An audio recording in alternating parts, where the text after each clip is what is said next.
With the name of Allah, the most beneficent, the most merciful. Assalamu alaikum everyone. Hope you all are super fine and doing well.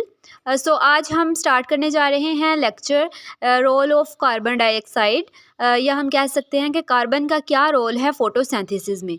Last lecture में हमने discuss किया था about action spectrum and absorption spectrum.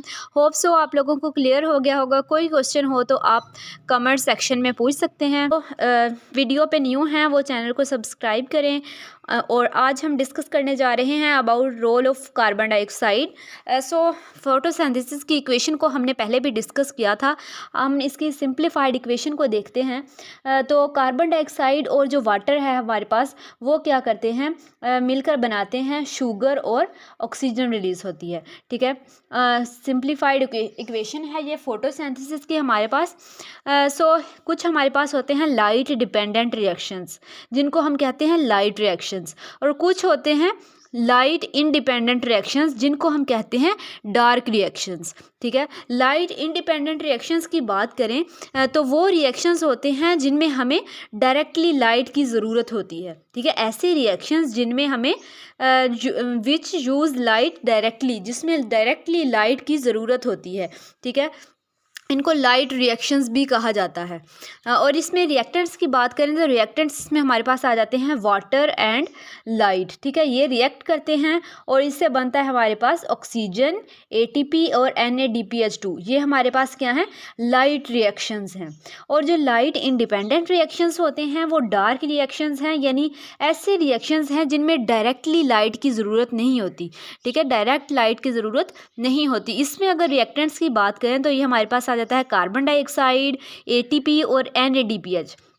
ठीक है, ये क्या करते हैं, रिएक्ट करते हैं और प्रोडक्ट क्या बनता है, शुगर बनता है। अब हमारे पास जो शुगर है इसके लिए कार्बन डाइऑक्साइड का होना ज़रूरी है। ठीक है, photosynthesis do not occur without carbon dioxide. Carbon dioxide के बगैर जो है वो हमारे पास शुगर नहीं बन सकती। तो ये हमारे पास क्या है, लाइट डिपेंडेंट रिएक्शंस यानी light reactions and dark reactions. अब कार्बन डाइऑक्साइड की अपटेक की बात करें तो जो 10% फोटोसिंथेसिस है ये हमारे पास टेरेस्ट्रियल प्लांट्स में हो रही है। या ठीक है, टेरेस्ट्रियल प्लांट्स में सिर्फ 10% फोटोसिंथेसिस हो रही है। बाकी की जो 90% फोटोसिंथेसिस है वो कहाँ पे हो रही है, ओशंस में, लेक्स में और पॉन्ड्स में। ठीक है, वो जो 10% है वो कहाँ हो रही है, वो टेरेस्ट्रियल प्लांट्स में हो रही है। और बाकी की 90% कहाँ पे हो रही है, ओशंस में, समंदरों वगैरह में और लेक्स वगैरह में हो रही है। अब जो एक्वेटिक फोटोसिंथेटिक ऑर्गेनिजम्स होते हैं, ठीक है, जो पानी में रहते हैं ऑर्गेनिजम्स, फोटोसिंथेटिक ऑर्गेनिजम्स, वो कार्बन डाइऑक्साइड डिज़ोल्व फॉर्म में यूज़ करते हैं। ठीक है, वो पानी के अंदर होते हैं तो वो किस तरह से कार्बन डाइऑक्साइड को लेते हैं, डिज़ोल्व फॉर्म में। और वो कैसे होती है, बाइकार्बोनेट्स की फॉर्म में या सॉल्युबल कार्बोनेट्स की फॉर्म में। ठीक है, जो कि पानी के अंदर ही पाए जाते हैं। बाइकार्बोनेट्स भी और सॉल्युबल कार्बोनेट्स भी ये पानी के अंदर मौजूद होते हैं, यानी ये जो है वो फॉर्म्स हैं डिज़ोल्व्ड कार्बन डाइऑक्साइड की। तो जो एक्वेटिक ऑर्गेनिजम्स होते हैं वो वाटर से ही ये डिज़ोल्व्ड फॉर्म में क्या लेते हैं, कार्बन डाइऑक्साइड लेते हैं। इसके बरक्स अगर हम लैंड ऑर्गेनिजम्स की बात करें, जो ज़मीन पे रहने वाले जानदार हैं, वो कहाँ से लेते हैं कार्बन डाइऑक्साइड को, वो एयर में पाई जाती है। ठीक है, हवा में मौजूद होती है। About 0.03 to 0.04% of carbon dioxide कहाँ पे पाई जाती है, ये हमारे पास एयर में पाई जाती है। कार्बन डाइऑक्साइड अब जो लैंड ऑर्गेनिजम्स हैं उसमें किस तरह से जो है वो प्लांट्स के अंदर, अगर प्लांट्स की बात करें तो कैसे एंटर होती है, जो कार्बन डाइऑक्साइड है हमारे पास वो एंटर होती है लीव्स के अंदर, प्लांट में लीव के अंदर स्टोमेटा के ज़रिए। ठीक है, कहाँ से अब्जॉर्ब होती है, जाती है कार्बन डाइऑक्साइड एयर से, कहाँ जा रही है, लीव्स के अंदर स्टोमेटा के ज़रिए। ठीक है, स्टोमेटा के ज़रिए लीव्स में जाती है और फिर वहाँ पे जो अंदर मौजूद पानी होता है उसके अंदर क्या हो जाती है, डिज़ोल्व हो जाती है। और फिर क्या होता है, absorbed by the wall of mesophyll sales.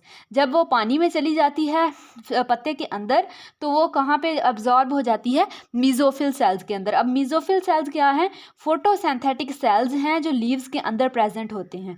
ठीक है, फोटोसिंथेटिक सेल जो लीव्स के अंदर प्रेजेंट होते हैं उनको क्या कहते हैं, मीज़ोफिल सेल्स कहते हैं।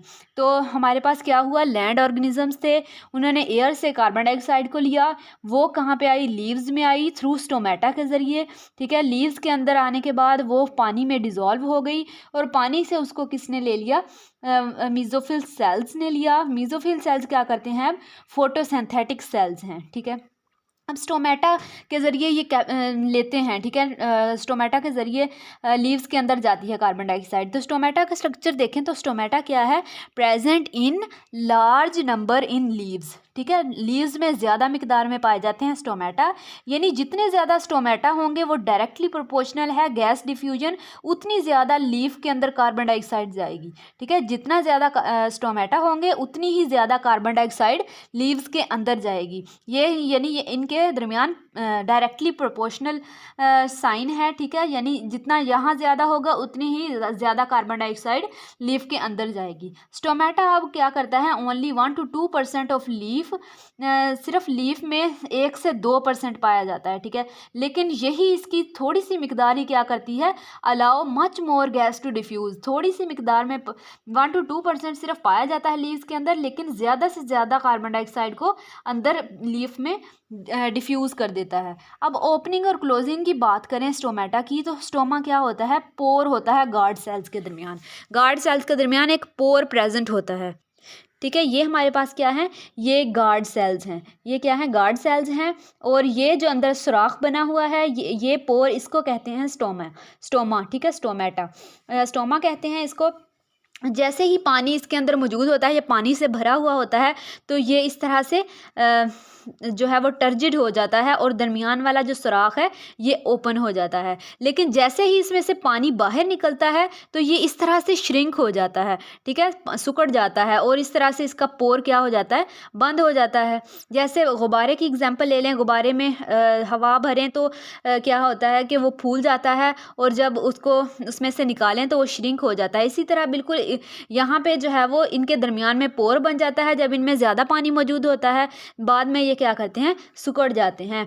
Change the shape of guard cells regulate the opening. जैसे ही गार्ड सेल्स की शेप चेंज होगी, यानी इस फॉर्म में है तो स्टोमेटा बन गया है, सुराख बन गया है। अगर इस फॉर्म में है तो क्या हो गया है, क्लोजिंग ऑफ स्टोमेटा हो गया। स्टोमेटा एडजस्टेबल पोर है, यानी रिक्वायरमेंट के मुताबिक ये चेंज हो जाता है।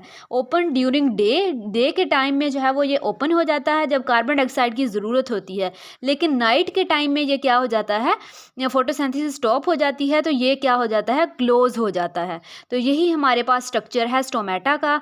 ये जो पोर बनता है ये क्या है, स्टोमा है, पोर है, ठीक है। That is all about our today's lecture, role of carbon या carbon dioxide. So next lecture में इंशाल्लाह नेक्स्ट टॉपिक को डिस्कस करेंगे। होप सो आप लोगों को समझ आ गई होगी। अल्लाह हाफिज़।